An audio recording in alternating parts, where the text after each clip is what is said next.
Hello, so for today's video, we're going to be going over patch 13.3. So this is the upcoming patch that's going to drop on Wednesday. This is the patch after the long winter break patch.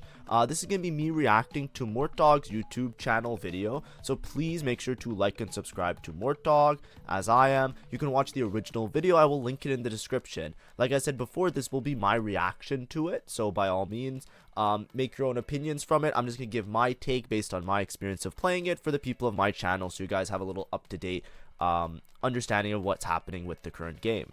So let's get right into it. So first, system changes. So stage 3 carousel will now always have one of each component unless the carousel contains spatulas or frying pans. I think this affects more of a lose streaker, if anything. I think that there's high value components that are often very contested, so I do like to see multiple copies of components, but it also feels bad if you don't get a particular component that you want. So I think this is a way to just make it a little bit more averaged out, so that if you're looking for a particular component, you don't just pop into the stage 3 carousel without having that opportunity to get that component. So I think that's pretty good.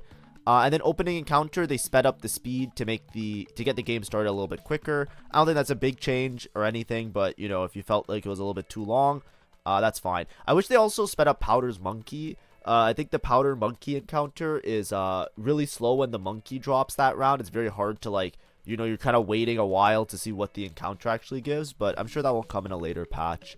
Yeah. So now let's go through traits. Sorry, I'm going to be sniffly a little bit. I don't know why I woke up with a running nose. But traits large. So artillerists, they're dropping the 6-piece attacks per proc down from 4 to 3. So that is a buff. 6 artillerist is quite strong. That's one that you require 2 emblems to hit, so you do want it to be quite strong. I find that it didn't really do all that much, and it wasn't like game winning or anything. So this is a fine change. It's on a 2 emblem trait, so whenever you buff like these high 2 emblem trait type of stuff, I always think that's fine and okay for the game, because that's like a high roll position to convert it to a win. Automata. So automata, they're reducing the amount of armor that you're getting on the 4-piece and the 6-piece, which I think is a good change. And then on the base damage, they are increasing the 6 automata a little bit higher. I don't know if this is the greatest. It's I have mixed feelings about this. I feel like you're going to be doing more damage. I feel like the armor was really nice. I feel like the armor buffs or armor nerfs aren't that massive. And I think that 6 automata has even greater win condition, and I felt like it was already one of the game-winning spots. You just need 1 emblem and a Malzahar, so it's not too hard to do, and you're rolling on 7 odds a lot of the time when you're playing automata. So we'll see how it works out, but I don't think it's like the biggest nerf ever. I think it does nerf your early game a little bit, because 4 automata is a little bit easier to deal with, but it's not that big of a nerf. I would have liked it a little bit more of a 4 automata nerf, if me personally, but you know, it's totally fine. Chem Baron, everybody kind of hates Chem Baron, I'm sure. But you know, I don't really care too much about the lost streak ones, because they're always hard to balance. In this case, the 400 and the 500 cash out, it says they're reducing the value by 8% and 15% respectively. This reduced value is based on like their own internal calculations of like what each cash out is worth to them. I'm not sure exactly what that means, so we're gonna see the loot tables, and we'll, like, you know, maybe I'll do an updated Chem Baron guide if something dramatically changes. But you won't know until you, like, you know, just check the loot tables on patch day or after patch day to see like what actually changed. My suspicion is that like some of the cash outs, they used to give you like, you know, a bunch of items and a Savika, or a bunch of items and a Silco 2. They might only drop you like not a Savika. They might drop you like 1 unit less, or a lower cost unit. Maybe some of the ones that give you like 3-star Rennie will only give you 2-star Rennie. Like, I think that's where the changes are gonna happen, because the approximate value isn't relative to the items. I don't think approximate value is relative to like the total cash out. So like a perfected item has a certain value, I think, in the way that they calculate it. Scrap. So scrap, we just did a video yesterday that said scrap isn't that great. What they're doing is they're increasing the shield duration from 20 seconds to 24 seconds. That's closer to how it was when scrap used to be broken, so I expect it to be a pretty significant change. The 24 seconds, like that extra 4 seconds, could give you a lot of leeway, because sometimes the scrap shield expires at an inopportune time and then your unit just dies. They're also making 9 scrap a little bit more powerful. 9 scrap was one of the prismatic traits where you need 2 emblems, but it really felt underwhelming considering there's other traits that require like 1 emblem or 2 emblems. It felt really weak comparatively. So I think those are fine buffs. Honestly, we'll have to see if they buff some of the scrap units, because I think scrap is really the sum of its parts. It's really good late game. It's just really hard to play in the mid game. So we'll have to see how things shake out. And then Sorcerer, there's almost never a reason to play Vertical Sorcerer. So now they're buffing it again. I think at one point the AP is going to be so high that playing towards like 8 Sorc, 6 Sorc lines might be playable. I don't know if this is the point where they're playable. It really depends on how the rest of the meta changes, like how other comms kind of get adjusted. So we'll see how that goes in the upcoming slides. But all of these seem like good changes so far. I'm okay with all of these. Let's keep going. So let's go to next sets of traits. So these are Chem Baron. Okay. So these are Chem Baron adjustments to all of the Chem Baron items. So they're getting nerfed across the board. I'm going to look if there's anything that sticks out to me. So these are all the perfected items. So a lot of times the perfecteds were instant wins, and it felt like there wasn't enough risk with Chem Baron. I think this is fine. I think they all need to get nerfed because it was kind of ridiculous, some of them. But honestly, I think Flesh Ripper is still bad, if anything. So I wish there was a Flesh Ripper buff, if anything, but it's fine. So less HP, less armor on Chem Tank, Executioner's Chain Blade, less AD, and less damage amp. That's fine. Okay, the Piltover Hex Armor is one of the Giga Win ones. So they're making the cooldown on it 4 seconds rather than 2 seconds. That's pretty big. That's pretty big. I don't think it's going to be that bad. Like, I don't think it's going to be a bad item, but that's a pretty big nerf. Perfected Shimmer Bloom, 50 to 40%. Cooldown from 1 to 2 seconds. That's the cooldown are pretty big nerfs. Perfected Unleashed Toxins is fine. The stun duration I feel like should just be removed. I think Mortdog probably said that. I feel like he feels the same way because I heard him talk about Chem Baron a little bit before. So the stun should probably be removed. This one's the one where it's like if you put on Kog'Maw with an emblem, you just instant win. The stun duration, I think you still instant win. I think there should be like no stun duration, but we'll see. Virulent Virus, yeah, everything down a little bit.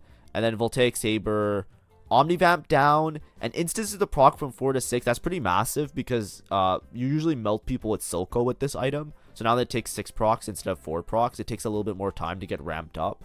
So it might matter a little bit in some fights. But I still think 500 Chem Baron is still going to be like close to an instant win. It just might not be like as ridiculous. Like, I think the point of these nerfs isn't to make Chem Baron unplayable. I think it's to make it so that Chem Baron doesn't beat like a 3-star 4 cost, right? Because sometimes with these perfected items, like you would literally beat like a 3-star 4 cost. Like, you know, like it was like ridiculously high roll. Like, it didn't matter. Like, sometimes people would have like prismatic traits active, and you had a 500 Chem Baron cash out, and you would beat them, right? I think that's what this is to address. It's not to address like these won't affect like your normal gameplay as much as it will affect like a high roll lobby being able to like actually play around it, if that makes sense.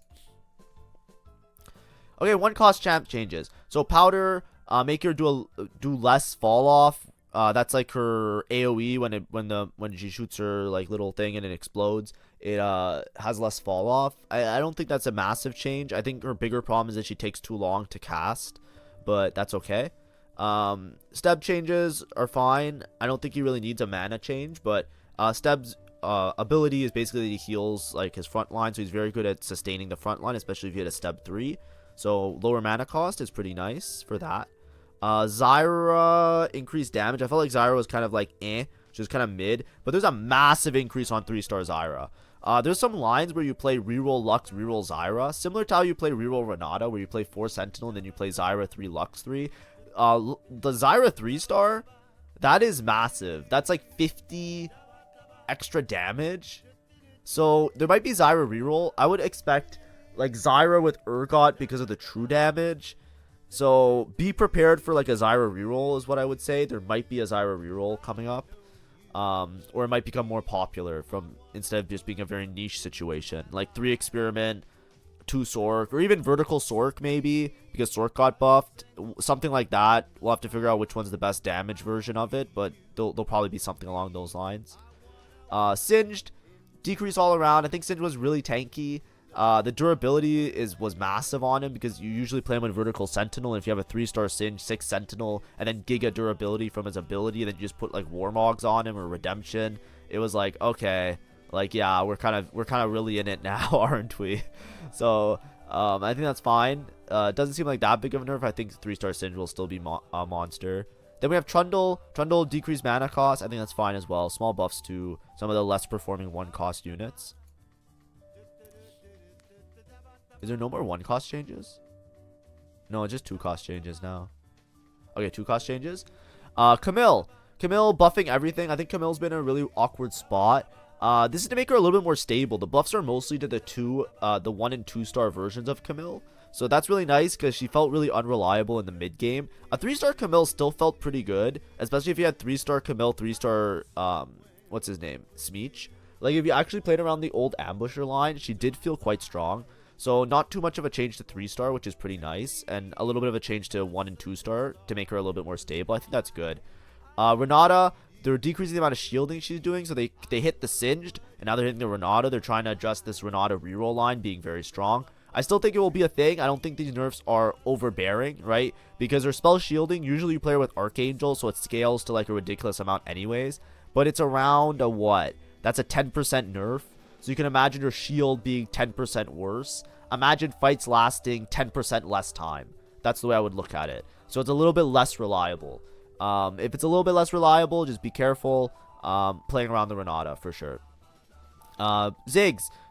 Every version of Ziggs getting the bomb damage down. Ziggs was really reliable and really strong with the bomb damage. I don't think it's going to make him an unplayable unit, but he was one of the best opener units that you can hit. A lot of times if you hit a Ziggs too early, you could streak that all the way until level 9 sometimes, because he's really stable and does a lot more damage than like a Silco 1. So sometimes you could just like tempo play Dominators around him. He was very strong. So all around nerfs is great. The 2-star has like a pretty big nerf, or a pretty significant nerf in my opinion, so I think that's good for the game. Leona buffs for mana. I feel like Leona was one of the worst of the Sentinel units. Like Irelia felt really good, Singed felt really good, and then they nerfed him now. Rel, excuse me, felt really good. And then Leona was usually the one that you dropped unless you were playing Academy. But this is a mana buff, so like it makes her cast her ability a little bit earlier. That's fine. We'll see how it plays out, but I think this is like an indirect, like, she didn't do that much, so I feel like this is fine. It just makes her a little bit more reliable if you're playing around her mid game, but I don't think it's going to make much of a difference. Like, I don't think this is like, they're buffing Academy. Isn't Academy strong? It's like, it's like, let's relax here. I don't think Leona is the reason Academy is strong. And then let's go to Zeri. So Zeri, 3 AD buff. I always say this, there was a patch in set, oh god, I always forget, set 11, the Inkborn Fables, where there was Xayah, and she was the worst unit in the game, and they gave her 5 AD, and she became the best unit in the game. Base AD is massive on units, especially if they're auto attackers, especially if you put crit items on them, especially if you put a Deathblade on them. Base AD is massive. It is a massive, massive buff always, and you should always be scared of seeing base AD changes.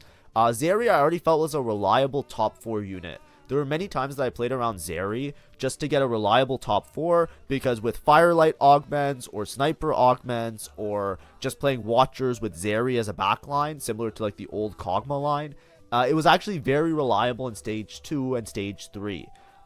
Here, 3 AD might make Zeri meta. She might actually become really strong. Zeri is an auto attacker. You want to put a bunch of attack speed on her, so giving her base AD with a bunch of attack speed, it's going to stockpile really fast, and she has this zap effect where she hits a lot of other units, so she can actually melt backlines if you give her a bunch of attacks. Like if you go to like double Guinsoo Zeri, sometimes she gets to a point where she melts backlines before you even deal with the front line, which is insane, and now they just buffed her AD. So expect to play around Zeri. I think she'll be a really strong unit. Even if you don't reroll Zeri, expect to hold her in your mid games, because she'll probably be more reliable if you're trying to play towards like Guinsoo AD comms, something like a Twitch eventually, or a Caitlyn, or like stuff like that. Let's continue now to more 2-cost changes. Oh, there's no more 2-cost changes. It's 3-cost changes. So 3-cost changes. Cassiopeia, they're increasing her attack speed. I felt like Cassiopeia always took a little bit too much time to get to her miasma to do the damage, so with her cast. So I think attack speed is a massive buff, especially with the Dominator trait. So that's pretty cool. So expect to see a little bit more of Cassio doing a bit more reliable damage. Next you have Loris. Loris, spell shield buffs all around. They're pretty significant, I would say. It seems pretty good. So I think that's good. Loris, another unit that was a little bit underwhelmed with the Sentinels, but with the spell shield, you should also expect with Ord artifacts. Loris with what's it called, Unending Despair, is really strong. So giving him more spell shield is going to make that synergy a lot more oppressive. So be prepared for that. That's all I would say. But Loris already felt like a really strong, reliable, tanky unit, and his 1 cost and 2, his 1 star and his 2 star are getting massive buffs, right? So his 1 star is getting a 75 spell shield, and his 2 star is getting a 100 spell shield. That is a massive, massive buff. So I don't know if Loris reroll is going to be a thing, but you should always play around Loris in your mid game if you see him as a sentinel, because he's definitely worth his value. He already felt like he was worth his value, but I would suggest he's worth even more. Like, you know, he's very premium right now. Looking at those number changes. Next we have Twisted Fate. So they're increasing his yellow card and his red card damage. I think that's fine. Twisted Fate is also a unit that's very strong and kind of slept upon. At one point, if they keep buffing Twisted Fate, he will become like a meta reroll unit, in my opinion. Right now, he's just not quite there, because a lot of times, like, you're playing him as like an auxiliary unit and you're putting utility items on him because he has good like spread damage. I don't think that you're necessarily going to be Quick Striker TF reroll.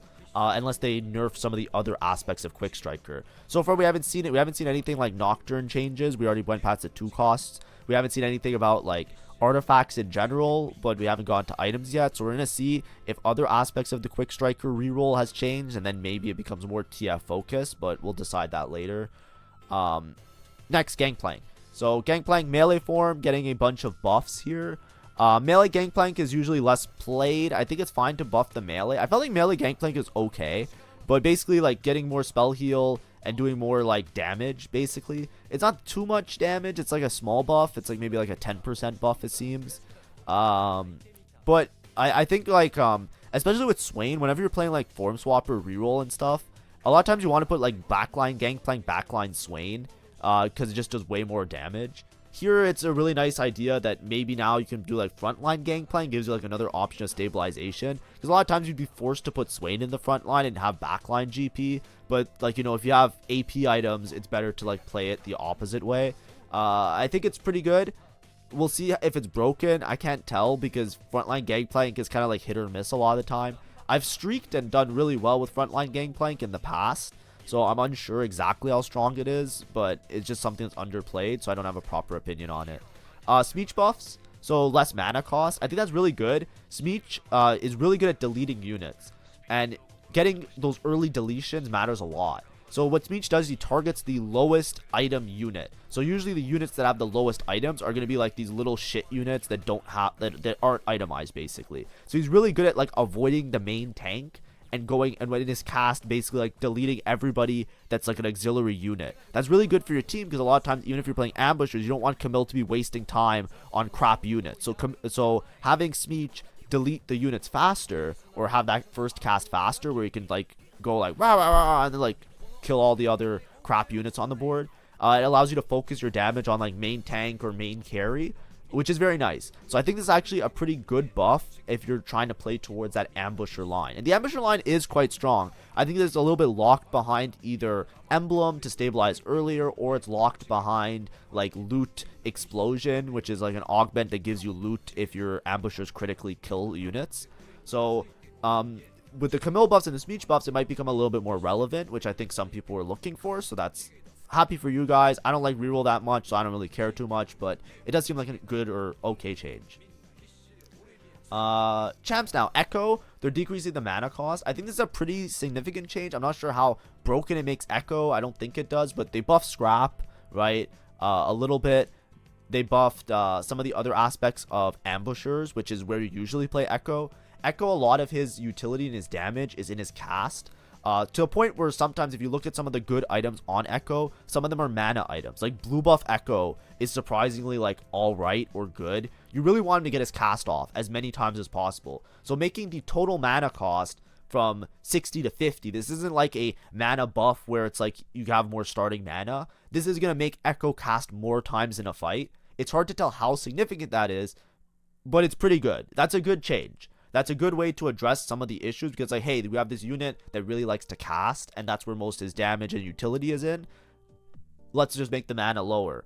I'm not sure if it's going to make Echo like a broken playable 4-cost unit that you play like as a standard of like, I'm playing towards Echo this game, but it definitely helps out with that whole line, whether you're playing around Ambusher or Scrap. So that's a good change that I would like to see. Twitch, they decrease his mana cost from 60 to 40. I think Twitch is really temperamental. He's really dependent on Experiment. Decrease the mana threshold. I think that's to put it more into like the the part where he shoots through the enemies and does like the bonus damage.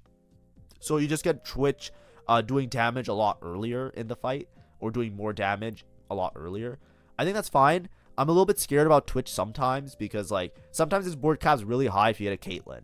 That's kind of like the trade-off. So Twitch on his own is really crap, and then Twitch with a Caitlyn is like game winning sometimes. So if you buff Twitch too much, then when somebody hits a Caitlyn, it becomes like overbearing. So I don't know if it's that big of a change, but I don't know. I personally didn't think Twitch. I think there's other problems with the Twitch experiment line that are more important than Twitch casting earlier. But it's fine, because address something, because it's obviously a little bit of a weaker option, especially if you don't have a setup like Bruiser or Experiment to play him. But I don't think this is going to change much. I think you still probably have to play him with Bruiser, Experiment, one or the other, with emblems, but we'll see.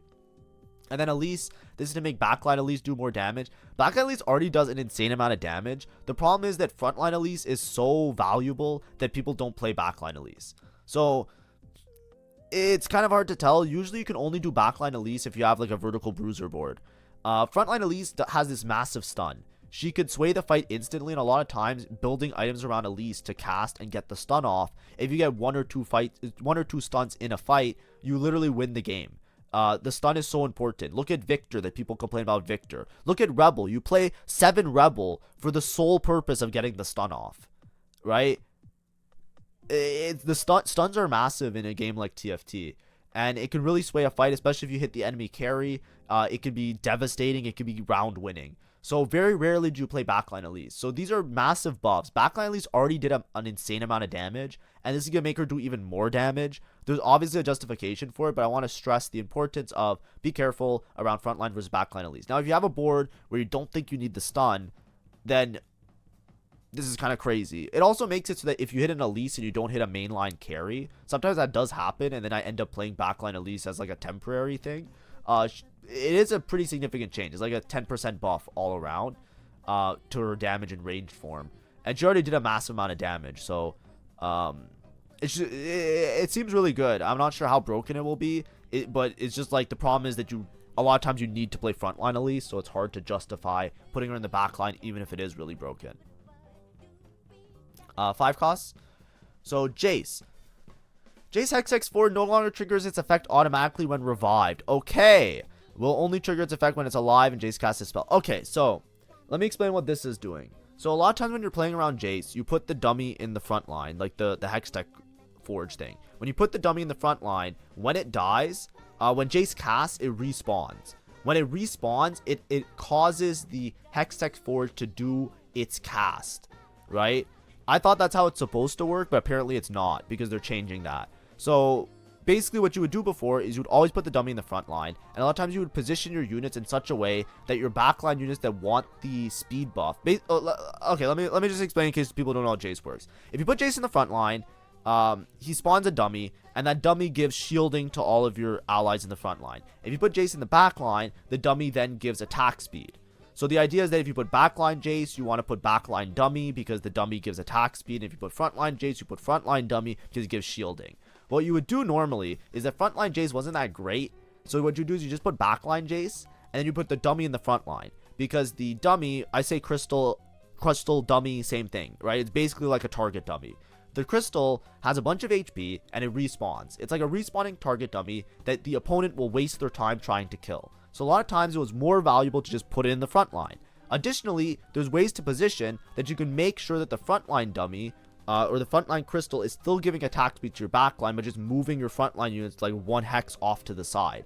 So it was really useful to just have it in the front line, just give a bunch of attack speed to your backline while still being a frontline asset to your team. The problem is that before, when the dummy would respawn, it would give that attack speed. Now it doesn't. So in order to get the attack speed, if the dummy dies before Jace casts, when Jace casts, the dummy will respawn, but you need the dummy to be alive for Jace to cast again, so you might never get that attack speed. Before, you got the attack speed every time the dummy respawned, so it actually worked to just put in the front lines. Like, why would I put in the back line? Every time Jace casts, I get attack speed anyways. I'll just put in the front line so it dies and it contributes to the front line. Now you have to make a conscious decision if you want to do that or not, because you have to actually decide, okay, I won't be getting my attack speed by putting it in the front line. That's pretty significant of a nerf, and I guess it's a good change. Now you actually have to make that conscious decision. For me at least, whenever I have a really strong front line, I usually put the dummy in the back line anyways, just to guarantee that it has like uptime and stuff. But that's fine. I think it's cool. Good change, because that was a really broken aspect of his kit, and now you have to kind of trade off. Do I need the extra front line, or do I really need this attack speed on my backline units? And often it'll probably be attack speed on the backline units, so you might like, you know, second or third row the dummy more often to like work around that. LeBlanc increasing her attack speed. I felt like she sometimes cast a little bit slow, so that's fine. She gets mana locked very easily, I think. So if she casts, it takes her a long time before she can cast again. Like she doesn't gain mana for a certain period of time. But I think that's fine. Maybe we're gonna second cast off a little bit earlier.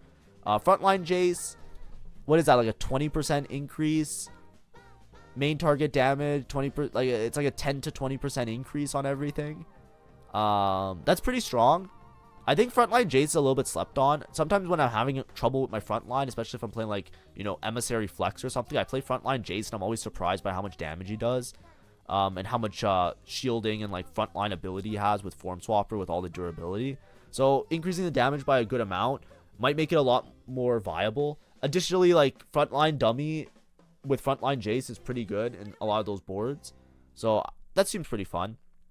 We'll see if that becomes a meta, but backline Jace just does so much damage a lot of the time. So without backline Jace strict nerfs in terms of his damage output, I think it's still probably better to play backline Jace.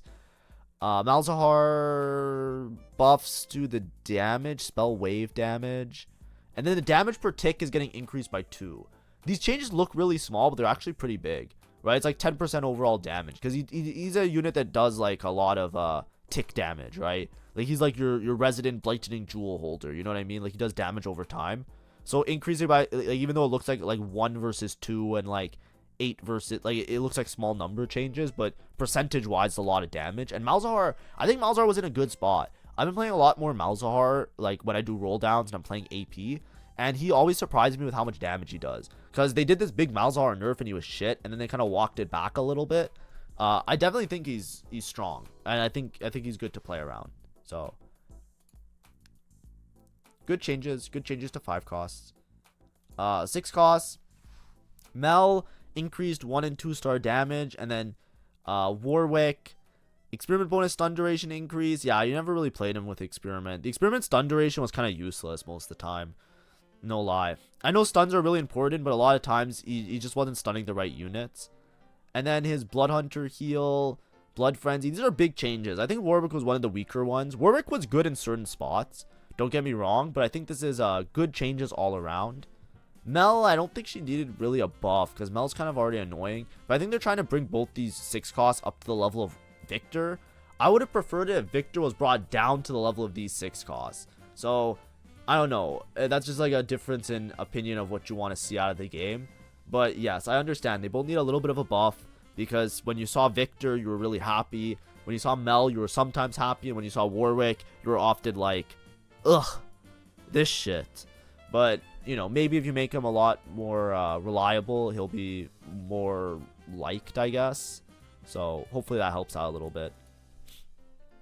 Okay, item changes. Deathblade increasing damage amp, that's fine. Even Shroud increasing the MR and armor, that's pretty good. Even Shroud was one of, like, usually you didn't want to make Even Shroud when you're playing around AD. Even Shroud is the utility item to reduce armor. But because it didn't have good frontline stats, so it's a little bit awkward to make. But now they're increasing the frontline armor and MR that it gives, so that's good. Ionic Spark increasing the HP, that's another utility item, so that's good. I love those. Runan's Hurricane, they're increasing the bolt damage. That's really scary.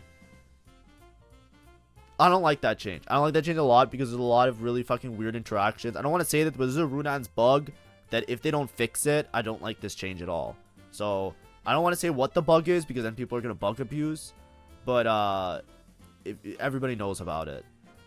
Fishbones, they're making the AD on Fishbones down to 20%. Oh, man. That's good. Oh, that's going to suck for everybody that's not Nocturne. This is what I was scared of. I hate these. Because Nocturne is so broken, now all the artifacts that are synergizing with Nocturne, you have to do one of 2 things. You have to nerf Nocturne, nerf the artifacts, or remove the artifacts from the game. So, like, the artifacts are catching a stray now, which is fine. But it's like, imagine if you don't have a Nocturne and you have a Fishbones. The item is just so much fucking worse now. 20% less AD. Like it used to be okay on Corki. It used to be okay on a lot of units. It used to be okay on Jinx. It's like, bro, that shit's ass. I don't know. Maybe it's good. Maybe it's still good. Maybe 20 AD is still good. But like, bro, like, Gambler's Blade, less base AS. That's pretty good as well. I was talking a lot, like Gambler's Blade, sometimes you put in place of like a Nashor's and other items because of how much attack speed it gives, like Gwinsu. So that's an okay nerf. I felt like it was a little bit overpowered for some units. But yeah, that's fine. Rapid Fire Cannon, another minus 11. That's gonna suck for everybody that's not, or sorry, minus 9% AS. That's gonna suck for everybody that's not Nocturne. Silvermere Dawn, less armor. That's fine. Suspicious Trenchcoat. Break apart point is 66%. Is that a nerf? So you break apart earlier? Oh, that's interesting. Okay, so let me explain what's the Edge of Night threshold. We actually should Google it. Edge of Night TFT. That's actually interesting, cause yeah, this proc's at 60% health. So a lot of times what you would do is you would put Edge of Night with a Suspicious Trenchcoat, and what would happen is your Edge of Night would proc, then your Suspicious Trenchcoat would proc, then your Edge of Night would proc again. So by buffing Suspicious Trenchcoat, not buffing, but by making the split apart earlier at 66 HP, you can't do the Edge of Night synergy anymore. So you only get the Edge of Night on the shitter versions of the unit. You don't get it off the first copy. I don't think it's gonna make that much of a difference, but it is a pretty substantial nerf. Like, I think Trenchcoat will still be a good artifact, is what I'm trying to say. And I think Suspicious Trenchcoat with Edge of Night will still be good, but it's not necessarily like the worst. The clone HP, they're also dropping a little bit more. Thank you for the follow. I don't know who that was. I'm offline, so thank you. And then clone HP getting dropped a little bit. That's fine. And then collector, less AD. Yeah, just all around a lot of the broken or artifacts are just getting like nerfs. But a lot of times it's like, I don't know. It just feels bad when you hit one of these artifacts and you're not in a spot to play one of the broken situations, because now they're gonna be a little bit worse to play. Hopefully I wish they would just remove the artifacts, because I'd rather have a greater chance of hitting a standard strong item. Like, I'd rather have a guaranteed chance of seeing an Anima Visage like in the old days. Right? When I played set 9, that's what I would do. I would always take Ornn artifacts, and when you popped it open, you would always get either Zonya's, or you would get like one of Zonya's. It was Eternal Winter at the time, or it was Anima Visage, or it was Manazane, or it was just like, or Death's Defiance. You always had, like, there were so few artifacts that you always popped an anvil, and there was a chance of getting, like, you would always get something that was not only usable, but was like a better version of an item that already existed in the game. That was like the whole point of Ornn items. Now it's like, you pop open an Ornn artifact and you're looking for something that's going to give you an instant win because it has a broken synergy with like a particular unit, and then you have to tunnel vision on playing those particular units. I'd rather they just, like, instead of like now it's like even worse, because like you're making the Ornn artifacts worse because like of the synergies with broken units. And it's just like, why don't we just like make it so that Ornn artifacts are just generically good? Just keep the generic ones. Like, I wish it was back to that. But I understand they want to change it. They want to make it more fun for beginner players and people that are trying to play the game. And even challenger or high level players that are better than me maybe like Ornn artifacts more than I do. But it's just like, I long for the days of past where it was the same way, as like it was like that. But it's okay. It is what it is. It's not the end of the world. Okay, Silver. Blade Dance, that's the Irelia hero augment. They're increasing the AS. I think it was already pretty strong, but you really need to high roll with this one. Whenever you play the Irelia augment, you're just trying to play towards 7 Rebel anyways. So you have to reroll a 1 cost and then make it to 7 Rebel and find a Jinx and stuff. So, I don't know. It wasn't that great. Dumbify, HP for stage, 250 to 1000. They're really trying to make this Dumbify thing work. I hate this Dumbify augment. Every time I see it, I never have a spot to take it. But now you might be a little bit more convinced to take it. 1000 HP per stage is massive. So, expect to take Dumbify a little bit more, especially if your spot isn't particularly great. Glass Cannon, make it a little bit more usable. So 90 HP in the back instead of starting with 80 HP. That was like the downside of it. So that's pretty good. Kingslayer, gold on win from behind from 4 to 5. The problem with Kingslayer wasn't the amount of gold that it gave. It's just that it's really hard to like orchestrate Kingslayer a lot of the time. Because you have to like basically sack really early and then make a bunch of gold later. So you're basically playing without an augment And it's like there's better econ augments, right? If you're gonna try and econ up, you might as well just take like something like placebo or something that gives you more gold on start. So that's why Kingslayer was a little bit weird. Lone hero disabled. I didn't even think lone hero was that bad of an issue. I felt like in most times where there's a lone hero player in the lobby, it wasn't that impactful to my LP. Because the lone hero is hard to cap out sometimes. I know this is gonna sound really whack, but I think like Twitter made people think lone hero is way worse than it was. Trust me, like if you look at the stats and stuff on like Lux with BT and Archangels, it's not even that high. Like that comp is a very hard first. A lot of times it's like you go fourth with it because it's really hard to get the exact perfect situation unless all the stars align. So lone hero, I don't know. I didn't feel like it was that big of an issue, but obviously it was an issue, so disabled is good. What I'm saying is that like there are other problems in the game that are worse, like Warwick Encounter. If they don't change Warwick Encounter here, and they don't change Warwick Encounter next patch review, like I swear I might consider just playing Pokemon on stream again. Like I don't think I'm gonna be playing as much TFT. Survivor, 60 to 70. That's good. It was really risky, so I think that's fine. Team building, turn delay 7 to 5. Oh, that's for the double duplicator. Okay, that's good. That duplicator always took forever. I'm down for that. Trolling, more AS. I think trolling works sometimes, but I think it's overplayed. I don't think it's as good as it seems, so I think the buff is warranted. Augments gold. So another anomaly. This is the one where you could duplicate your anomaly onto multiple units. I think it's good. Good change, because it felt really bad because you have to use up an item slot. The only time I ever see another anomaly really good is if you have like a frontline anomaly and you use it to make like 2 giga frontline units. Like, you know, like let's say you hit the 1000 HP bonus, then you take 1000 HP on one unit, then you take 1000 HP on another unit, and you're playing sentinels, and then you have like 2 giga tanks. But you know, we'll see how that works. Arcane Retribution, that's the one with the arcane units that when they die they do damage. I saw some people doing meme builds with it. I tried it out once. It was ass. I tried my best. I think Sorks were also shit at the time. So maybe they just, like, I think it's good that it's disabled because there's all these Sork buffs. Eventually that shit was going to be, like, annoyingly broken. So just, yeah, get rid of it. I'm happy. Cloning facility. You clone HP. That's fine. This is the one where you make a thing in the center of your board. You clone 2 units. Okay, hear me out, guys. This is the tech. I'll tell you the tech now. Ready? Alert. New tech dropped. You know how you play cloning facility, guys? You know when you take cloning facility? This is what you do at cloning facility. You take cloning facility and you play Garen. Done. Enough said.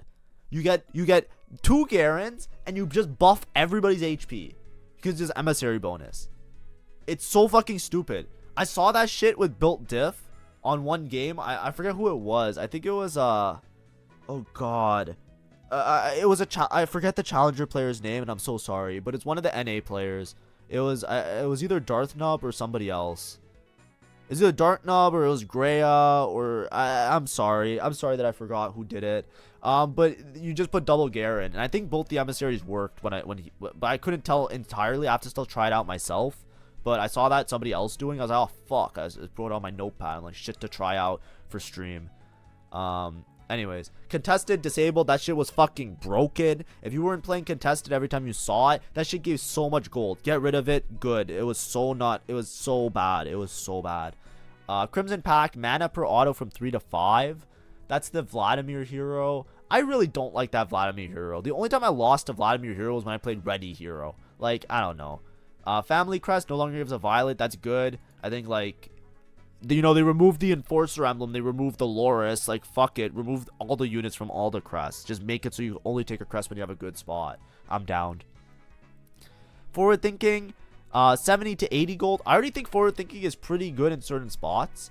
So, I'm a big believer in forward thinking. I remember I made a video about it and I was talking about it a while ago. So, that's the one where it's like you basically lose all your gold and you get a bunch of gold later. I think it's very situational. The problem with forward thinking is that it cashes out on 4-3 rather than 4-2. If you made it cash out on 4-2, it would be really, really good. Because it cashes out a turn later, it's actually really, really skeptical on whether or not it's good because you miss the timing to roll down where everybody else is rolling down. That's the problem. Or that's the main problem with it. If you had it during the roll down where everybody was rolling down, then it would be broken. So if in the future they change that, just be ready that it will be really strong. Glass Cannon, they're buffing the backline HP, so that's the same as before. Golemify, they're increasing the HP for stage. I think these Golemify and Dumbify might actually be good now. We'll see. I definitely want to try it out now. Like, I have enough of an incentive with these changes to think that it's good. Moonlight, 88 AP bonus. Sure, that's the one that's like, it upgrades a unit. And then One for All, damage am decreasing a little bit. Yes, that one is a little bit egregious in certain setups. Next, gold augments. We're almost done. Sorry, the patch is a little bit long today. This is also, by the way, this one's supposed to be a short patch. According to like, there's gonna be a major patch in 2 weeks from now. That's gonna be like the Giga patch, where everything's gonna get changed, and there's gonna be huge Giga changes, right? These are all in most part, while there's a lot of number changes, they're mostly minor changes. You saw that like a lot of the main aggressive units haven't been like greatly changed at all. It's mostly just like dealing with like Ornn artifacts and stuff like that, and like some of the outliers that are really broken. Overheal, giving more bonus damage. I think that's fine. That augment kind of sucked. Paint the town blue. Rebels clone down from 5 to 4. This kind of sucks because I feel like this was one of the only times I ever wanted to play Rebel, and it didn't even feel that game winning. It wasn't like Giga broken.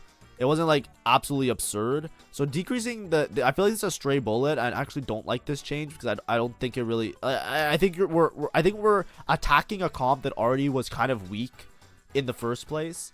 So hopefully, like in future patches, they revert or buff Rebels in such a way that it becomes more reliable.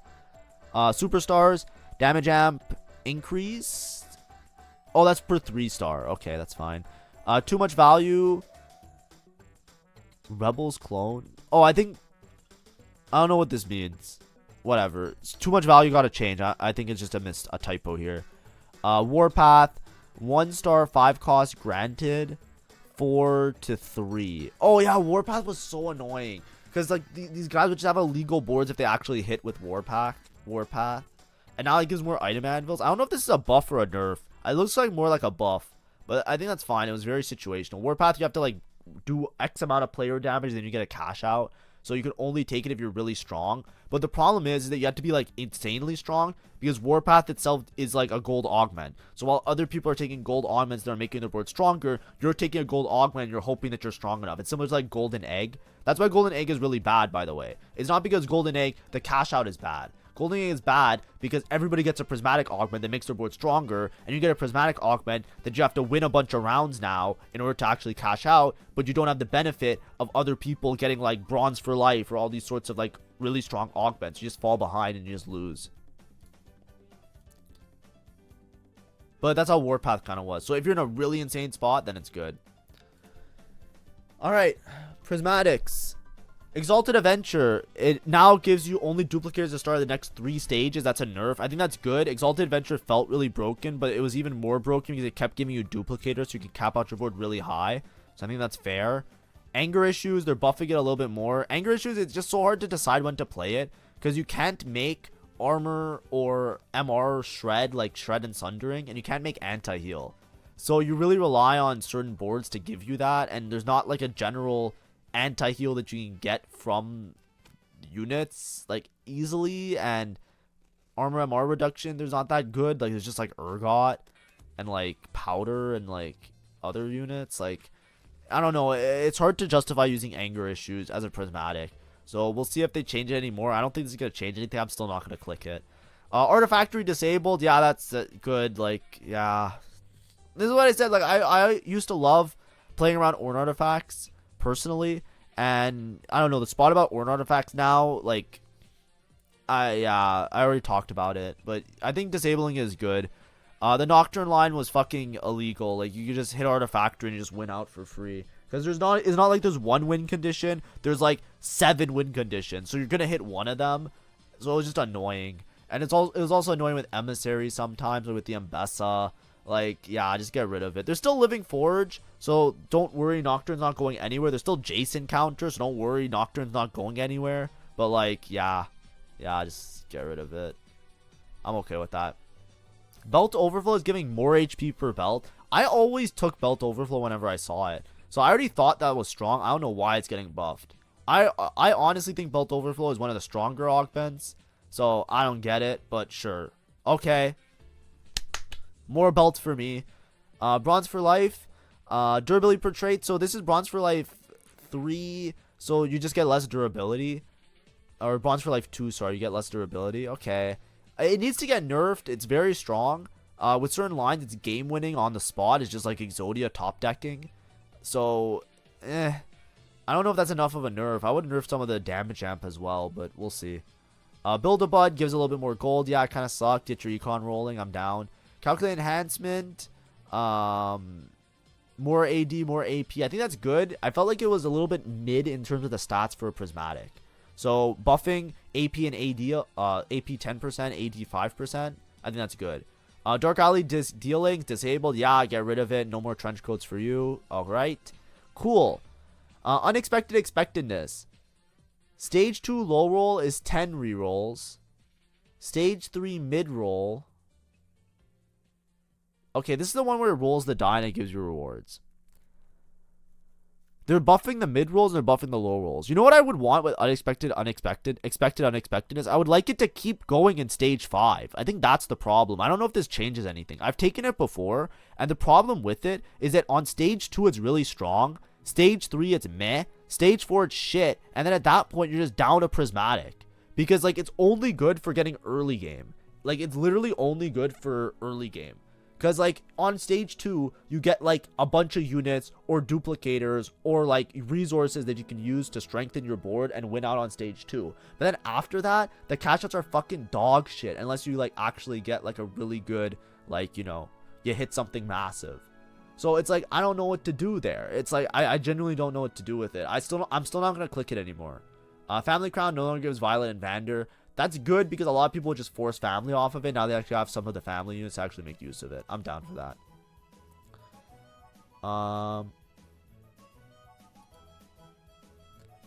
Prismatic's 2 of 2. Flurry of Blows, crit chance increase. I felt like this was already really strong, so this is a massive increase. So I think that's a really crazy buff.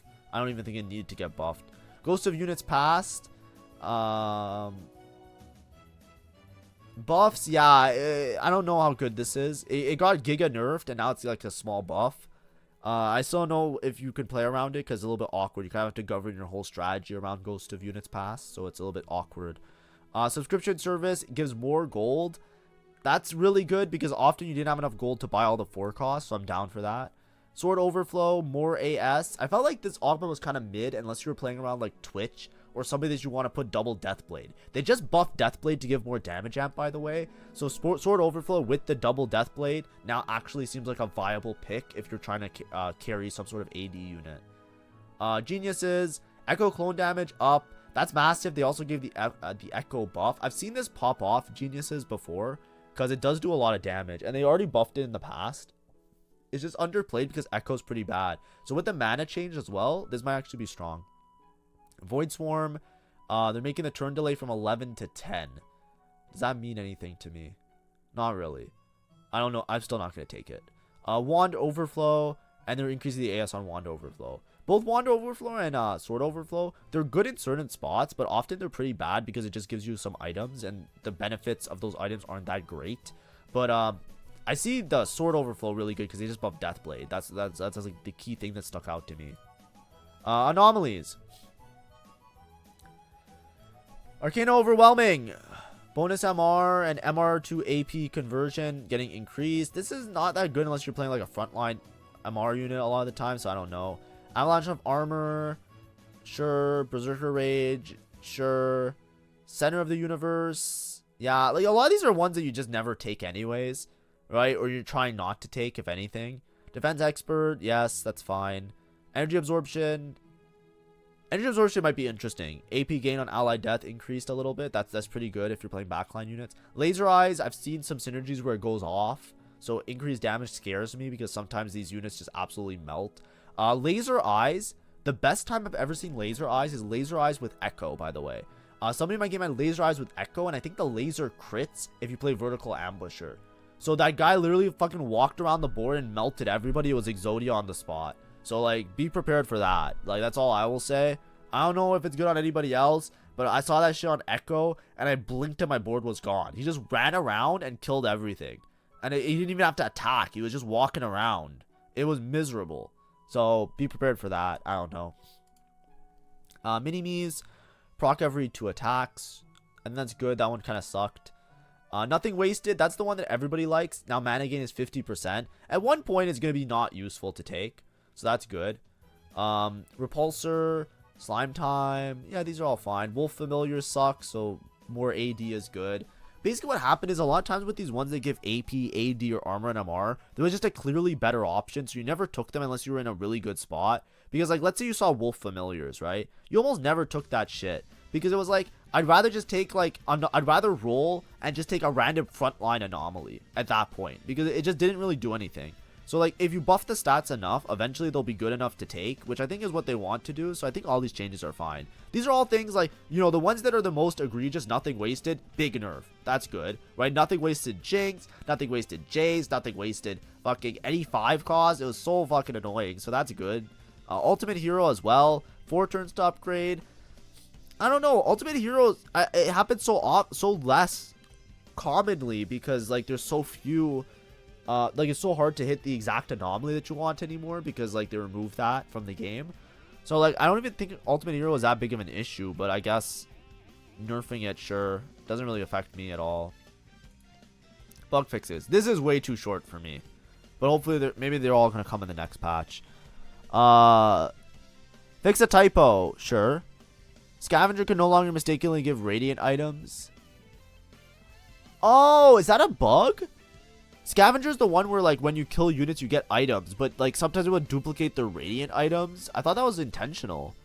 Is that what that's talking about? I actually don't know, because that kind of affects how I decide if I'm picking Scavenger or not.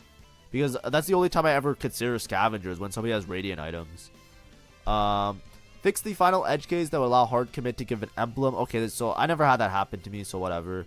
And then Vander Encounter. I'm hoping that this helps me out. Vander Encounter was bugged, so it wasn't appearing. So that makes sense.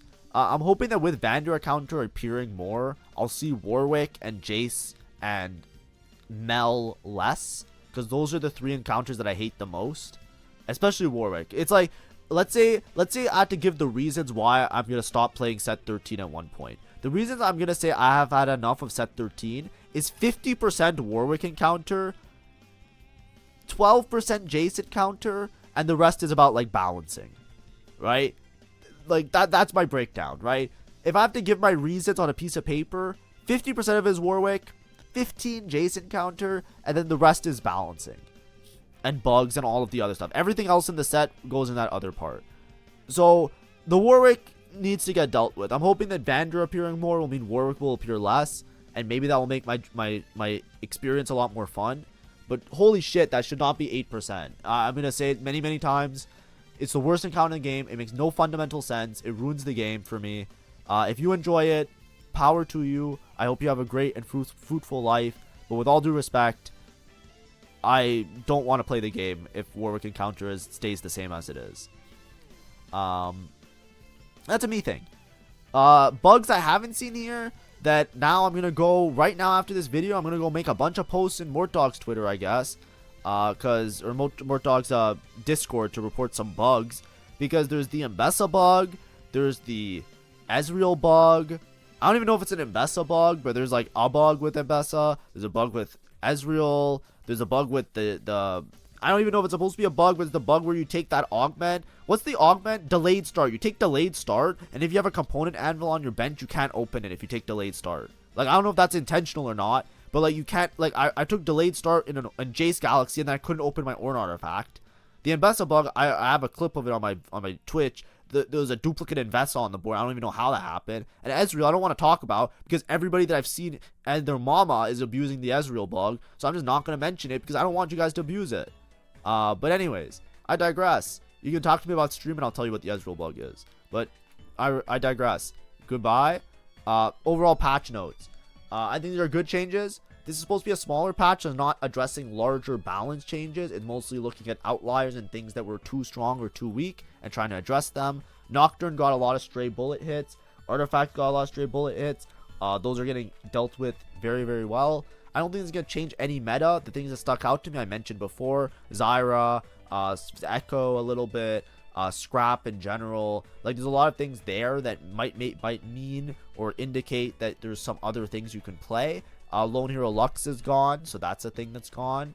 But yeah, overall good changes. I think that's a good direction right now for the game. There's nothing that's really absurd in this patch, which I like, and there's nothing that's really like this is bad in my opinion. So I'm very happy, and I think everybody should be a little bit happy. Like I said, there's gonna be a massive change in 2 weeks. This video went long because obviously I'm explaining everything along the way, and I'm trying my best to make this transformative content instead of just like, you know, reading the slides, because that's what, you know, that you go watch More Dog for his take and his opinion. Go support More Dog, like and subscribe the same as I do. But without much ado, that's it for the video. Please have fun and see ya. Bye bye.